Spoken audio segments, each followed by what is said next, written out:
Elaine at the Oosterhout Free Library, and we're starting a new program called Tales on Tuesday. And the tales we're going to tell are tales about creatures with tails. Because first I want to tell you about our summer reading program.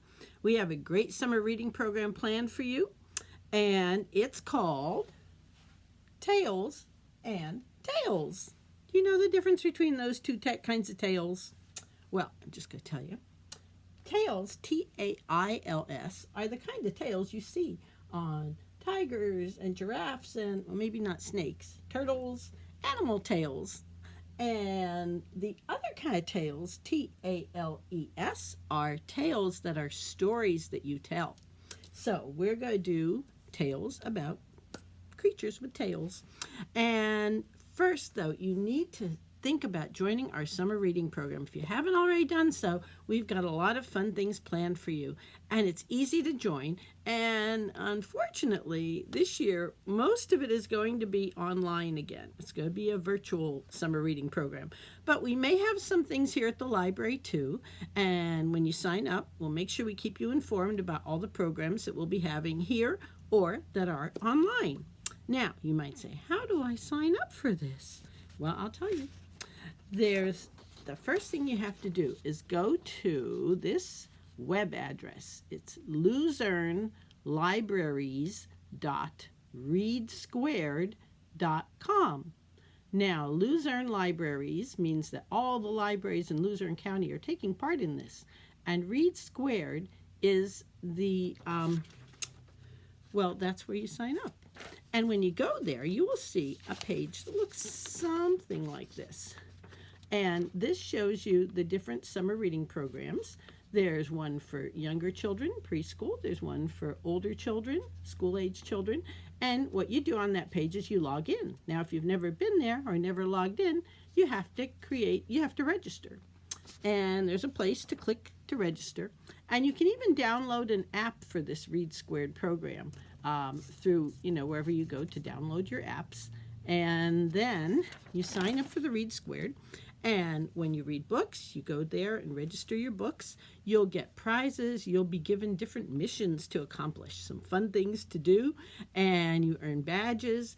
And it's just a fun time. There's a lot of great things to keep you busy.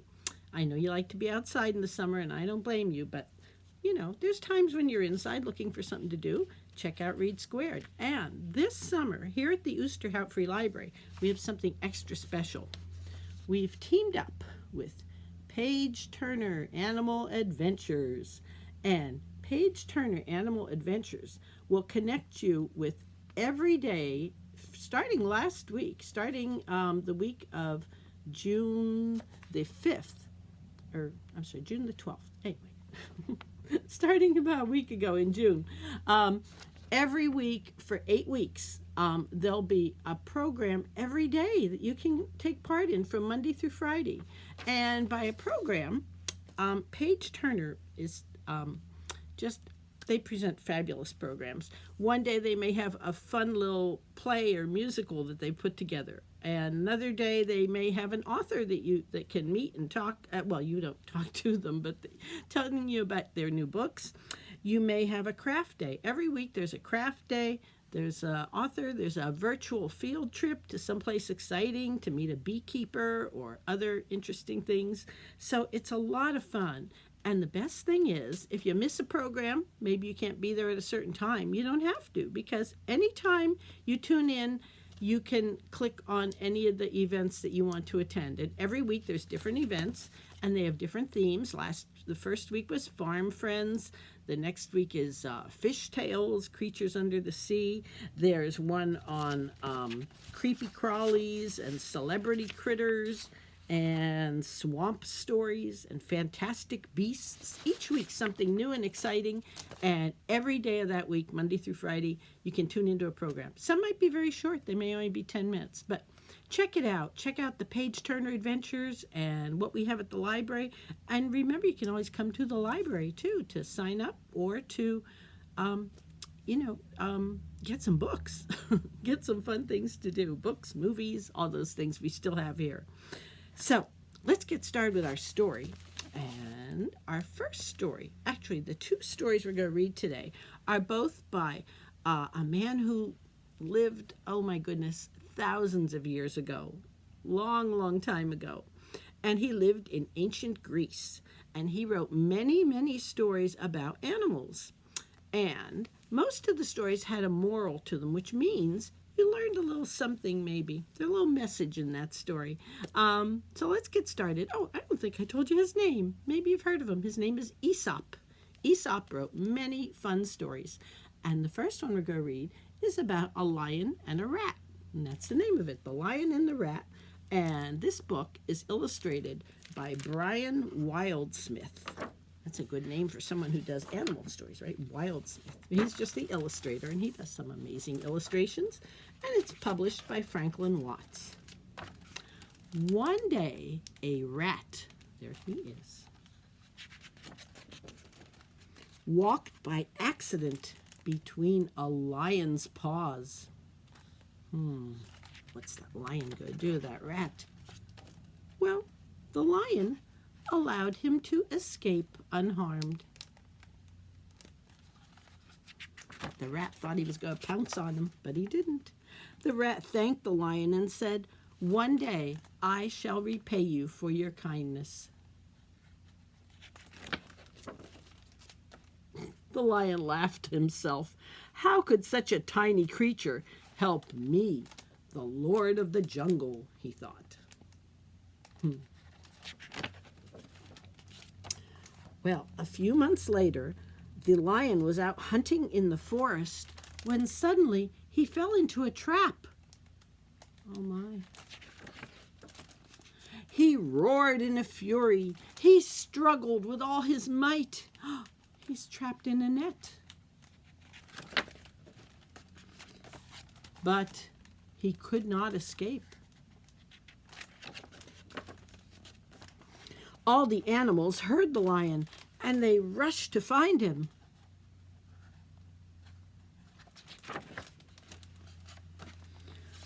The lion asked each of them in turn for help, but they all said, "How can weak creatures like us help you, the Lord of the jungle?" Some interesting looking creatures, aren't they? And so they went away. There goes the elephant, the cheetah, all the creatures are leaving. But just then, the rat came by, and he saw that the lion was in trouble. And so he ran to help him. And what do you think a little rat could do that all the other creatures couldn't do, and even the lion himself? Let's find out. He gnawed and he gnawed right through that net with his sharp little teeth until at last the lion was freed. So the little rat, by patience and hard work, was able to do what the lion, with all his strength and rage, could not. You think they're friends now? I think so. The other animals are thinking, wow, imagine that. That little rat did what they could not do. And that is the end. See that? Instead of looking and saying, how could I help you? I'm so small. But he worked hard. He took his time. He nibbled through the net, and the lion was free. So there's one story. Now the next one is actually, let me just stand up so you can see my shirt. You see my shirt? It says Tails and Tails, and what do you see? You see what looks like a turtle reading a book and a bunny rabbit reading a book. Well, they actually are a hare and a tortoise. Do you know the difference between tortoises and turtles and hares and rabbits? I'll show you. This is a picture of a tortoise. This is a picture of a turtle. What do you notice that's different? First of all, our tortoise is a lot bigger, isn't he? And look at his shell. He's got a big, strong, kind of a dome-shaped shell. And our turtle is a little flatter, his shell, and he is much smaller, yes. And Some things about tortoises and turtles are that turtles can live in water a lot. They swim all the time. They're always in the water. Tortoises do not go in the water unless they want to drink. They go to get a drink maybe, but they do not swim. So that's a little difference between a tortoise and a turtle. And we said our story, did I say? It's called The Hare and the Tortoise. A hare. Well, a hare is very similar to a rabbit, but here's a hare and here's a rabbit. What do you notice that's different there? The hare is bigger than the rabbit, usually has longer legs and can run really, really fast. And usually his ears are bigger too. So there's a little difference between a hare and a rabbit, and a turtle and a tortoise. Okay, now that we know who's who, let's read our story. And guess what? This one is also illustrated by Brian Wildsmith, who did our last story. This is The Hare and the Tortoise, and also, like our last story, this one is also published by Franklin Watts. So there's our hare and our tortoise. Let's see what this is all about. A hare and a tortoise were having an argument. The hare, who could run very fast, thought he was much more clever than the tortoise, who could only move slowly and had to carry his house around on his back.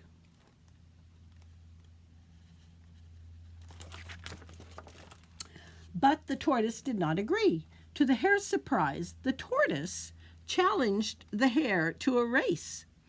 "We will run from here, over the hill, through the hedge, then along the carrot field to the old cart," he said. The hare laughed. "I am sure to win, but we will race if you like." So he challenged him for a race. That slow little tortoise is going to try to beat the hare. Sorry. News of the race spread quickly, and the birds and the animals all gathered to watch. Yeah, that would be some race to see. Everybody was interested. "The tortoise will not have a chance," cried the fox. "Wait and see," said the owl. Owls are very wise, you know. The rooster offered to start the race. The spectators stood back, and the rooster swelled up to give the signal. What do you think the rooster said? Do you know what sound a rooster makes? What does he say? Cock-a-doodle-doo! And in a flash, the hare was off, flying over the grass. The tortoise had hardly moved. Here's our tortoise. There goes the hare, taking off fast. In a few moments, the hare had run over the hill and reached the hedge. He looked behind, but the tortoise was not in sight. The hare stopped to nibble on some tasty leaves. He's so far ahead, he may as well have a few bites while he's waiting for the tortoise to catch up. The tortoise plodded on and came to a hill. It was hard work for him to climb it, but the birds called encouragement to help him on his way. So they're singing to him to help him get up that big hill. Poor tortoise. The hare had finished eating the leaves in the hedge and dashed off again at full speed to the carrot field. He was very fond of carrots, so he couldn't resist stopping to eat some. Look at all those yummy carrots. And here's going to have another snack. He ate and ate until he was so full he had to lie down and sleep for a while. All that eating made him tired. And he's so far ahead, right? So why not take a nap? The tortoise had only just reached the hedge. Oh, here he comes. He was already tired, but he kept walking slowly on. At last, he reached the carrot field, but the hare was too fast asleep to even notice him passing by. There's our tortoise, and there's our hare. Oh, boy. Suddenly, the hare woke up. He stared in astonishment towards the old cart, the winning post. The tortoise was almost there. There's the cart. All the animals are waiting. Oh, no, here comes the tortoise. You see this little line across? That's where he has to cross. The hare ran as fast as he could, but it was no use. The tortoise had won the race. Oh, here he comes right behind him. But there's the finish line. All the animals gathered around the tortoise while he told how, in his slow and steady way, he had won the race from the quick and careless rabbit. Did you ever hear someone say, slow and steady wins the race? That comes from this story. Take your time, keep at it, and you can do it. But when you get too fast and think you don't have to worry about anything, look what happened to the hare. Oh, well. You know, if you'd like to make a little turtle tortoise yourself, if you have a paper plate at home, it could be a small one like this, or it could be a bigger one, any kind of plate. You could maybe cut out, let's see, some little tortoise arms and legs, and something that looks like a head of a turtle. And where's his tail? Oh, there's his tail. Turtles have little pointy tails. And tape them on or glue them on and decorate the top. I decorated this one with some ink dabbers, or if you have crayons or anything, markers, and you'll have a little tortoise. Now this one actually, his little shell's starting to get flatter because he's been kind of in an envelope for a while. Or you could even decorate with pieces of paper. Cut up pieces of paper and glue them all over your shell of your tortoise, and there you go. So if you want to make a tortoise, and you'll have to figure out how to make a bunny. I'm not sure how to make that hair. I bet you could think of something. Okay, so those are our stories for today, and I would like to remind you not to forget to join the summer reading program. Again, there's so many fun things. Page Turner's Animal Adventures has something for you every single day, and you don't have to watch them that day. You can watch them the next day. If you really like something, you can watch it over again. There's craft projects, and for every craft project, every craft project that Page Turner does has an instruction page, and we have put together little bags with all the crafts for that week. So you just call us, make a reservation, come in, and you can pick up the parts to make. This was the first week's craft, was a little clucking chicken made from a cup and some other things, and also there was a cow over the moon, and we have all the parts for all the crafts, so you can come in, pick them up, and take them home and get some books too. So don't forget, join the summer reading program by going to LuzerneLibraries.readsquared.com. Sign up there and start earning points and badges and find some fun activities to do. Thanks for listening.